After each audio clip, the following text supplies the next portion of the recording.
would only charge you $500 for it, kind of thing, and they kept doing stuff like that to him, and so they just kept pissing him off. So you think you did it out of ego then? Do you want a non-alcoholic beer? No, I'm good. You're good? Yeah. Do you need water or anything? Maybe in a little bit. I'm good right now, though. Cool. Yeah. Anyways, sorry, go on. But, so do you think he did it based just on ego? Well, that makes more sense of the stuff that was going on in his life. Like, it doesn't make any sense for a person to go out and just do what he did. Totally. Regardless. Well, obviously. But obviously because people lose wasn't money at the casino all the time. They're not Yeah. like running around shooting everyone, right? Yeah. That's just like, that would be insane. Obviously, he wasn't playing with a full deck, and then to go out and do what he did. But there is stuff that agitated him and irritated him. And, that was a casino pun, by the way. Go on. Yeah. So I think there's more to it. Like in MGM, they buried a bunch of stuff. And oh, you think there's something there? Oh, like even just with the mayor and everything, like because there was Vegas Strong was a big thing, and there was a bunch of money donated to Vegas Strong. Okay. And the mayor, I think it was the mayor. It was either the mayor or the chief of police or something like that. That they were kind of putting this Vegas Strong together, and people were donating. They had, I think it was $17 million or something like that, donated for the victims, and none of these victims saw the money until the media got in there. Someone had to say something. Yeah, and at that point, the guy was like, "Well, I didn't really deal with this," but it shows like a bunch of stuff where he's promoting this and doing all this stuff for it, and then he's just kind of like, "Wow, that really has nothing to do with me."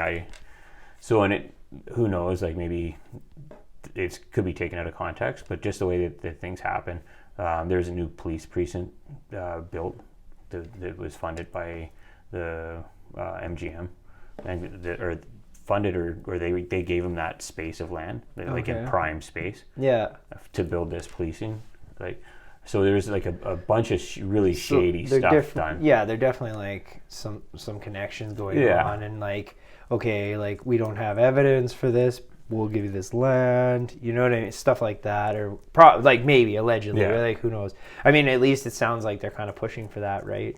Oh, totally. And even just like too with the victims, like when 9/11 happened, they showed where 9/11 happened, the Twin Towers. They built a memorial right there. For this one here. The memorial is like way off the strip. It's just kind of like in this. Yeah, I remember hearing little thing about off the shooting, but again, it was like lost it, and now it's under and that's kind of what they've done is they just kind of shrugged it under the carpet.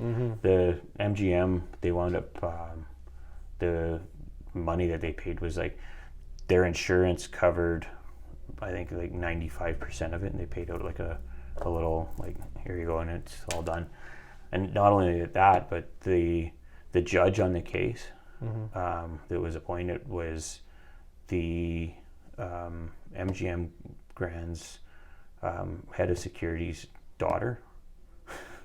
Like, so it's just all like the conflict of interest. Like, and there's just so many different things, and it's just like, well, how does it like all of these things go unnoticed? Like, when I say that to you, in that area. How many different judges do they have? And they had to appoint somebody that had somewhat of a tie. Like that's not even somewhat of a tie. That's like a pretty major tie to what's going on there. And it's all just Well, and I think the sad truth is I think a lot of people are starting to realize this more and more, obviously, with how everything has kind of gone in the last year and what have you. But I think the sad reality is like any of these institutions like have their own agendas, and they kind of always have, you know, and especially like once you get into politicians and you get in, like you say, and like there's a lot of great people on the force, but there's also like a section of people that they're so in their own club, and there's so much other stuff happening, right? And this, you see it happening everywhere, and it starts coming out, and then I always thought it was really odd because when it started to blow up and people started really noticing, I was kind of shaking my head like, you guys are just figuring this out now. Like I thought this was kind of like, and maybe I just took advantage of the fact that I kind of had this idea in my head or whatever. But yeah, it doesn't surprise me that like you know some company is also working with you know, people have political ties. Like you know, the police force is still like, they're still part of like the government. You know what I mean? Oh, yeah. Like there's a link between these people and like what's happening, you know, and it doesn't involve the day-to-day person. And then I've always found it shocking when somebody's just like, oh, well, how could they do this? It's an outrage. And it's like, well, they're always doing it. You're just noticing this one thing, right? Like you've just decided to see that and that's it, right? There's other things that are happening, you know? And it's so crazy too, because like the media was all obviously all over the Vegas shooting. They were there, but then it just kind of pulls away. Like it. Well, so but the media is, again, these are the same corporations, right? Well, and that's the thing. Like even just with that, there was the police officer, the ex-LAPD. I think he was ex-LAPD, ex-military. Yeah. And he went crazy, and this is probably 10, 15 years ago now.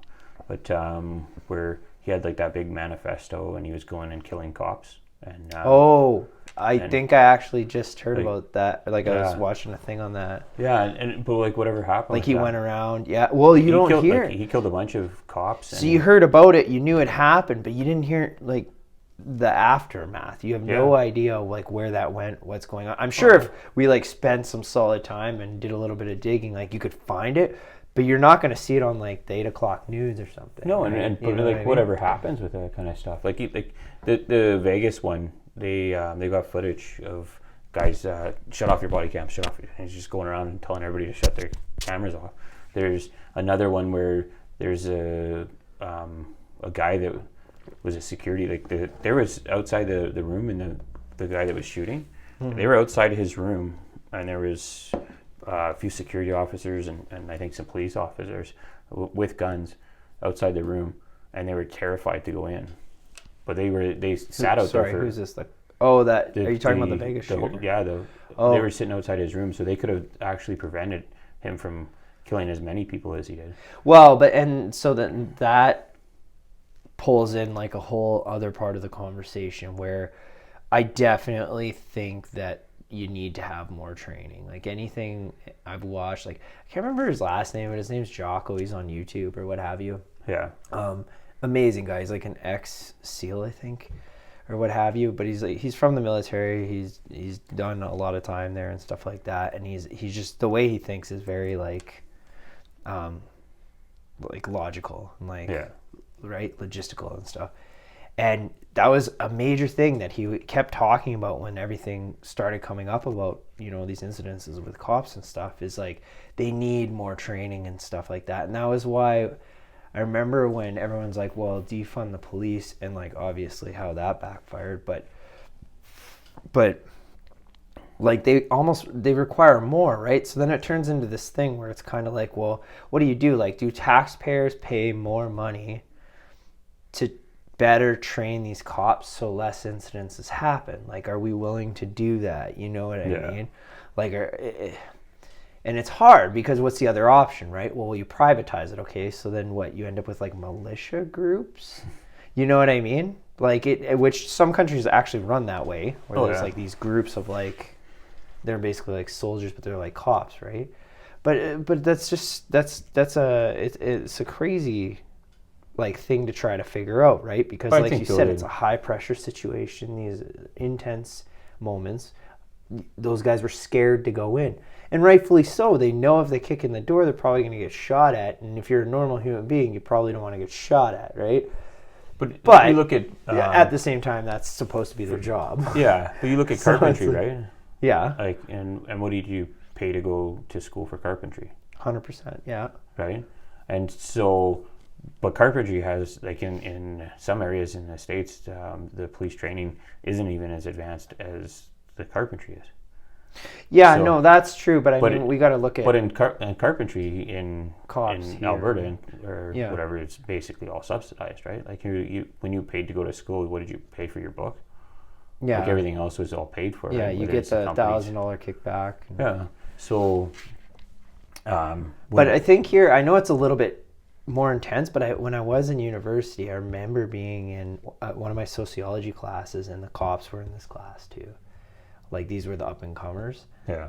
And just their mentality alone was very odd to me, right? Everything was like good guy, bad guy. You know, oh, he's a bad guy. That means whatever. And I was just like, dude, like you're like still a kid going into this thing. Like, what's that look like, you know, 10 years down the road when you're just, you know, every time you open a door, you're like, this is a bad guy's house. Like, I got to take him down, right? Yeah. You know what I mean? This is stereotypical house. Well, it's pretty intense, right? And then, like, and I understand the job is very difficult and stuff, but yeah, I guess maybe that's what you do is you put more training on the forefront, and then they got to get more loans, and they got to find a way to pay for their education, just like you would if you were like, you know, a doctor or whatever. Yeah. Like, well, I think you could subsidize it too, but like, and I don't think that some of it. I don't think that courses have to be the price that courses are, right? Like, agreed. Like, I think we can all agree on that. For a lot of us, anyways. Right? Like, if you're paying the actual instructors, you don't have to pay the instructors. Like, it's whatever you like. You could set up the training on YouTube videos, kind of thing, right? Like, it doesn't have to necessarily be an instructor that's there with you 24/7 to go through all the material, but you could still get the material across to them. There's other ways to do it, right? There's definitely other ways. I think we're in growing pains for that right now. Like, I feel bad for a lot of these university students now who are paying full tuition.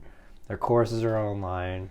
They don't even get like a face-to-face really with their teachers and stuff. Like, that's some courses are more expensive now. Pretty brutal. Too.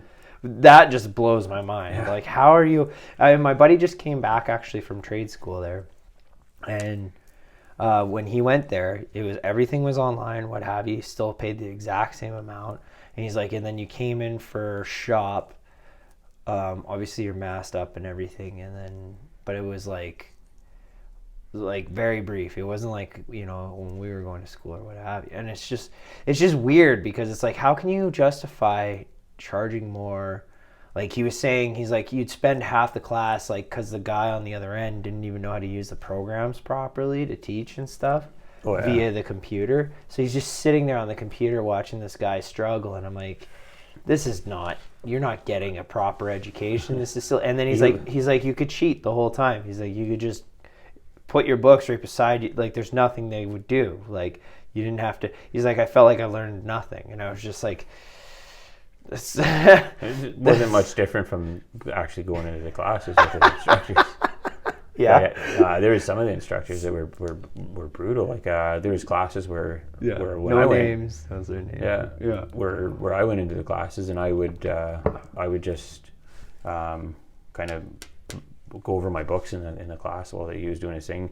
If something was interesting, I would perk up and listen to him for a bit, but then I'd just go back to my books and just doing it with my books.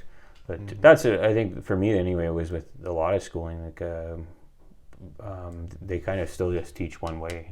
They don't really teach to all the different ways people learn.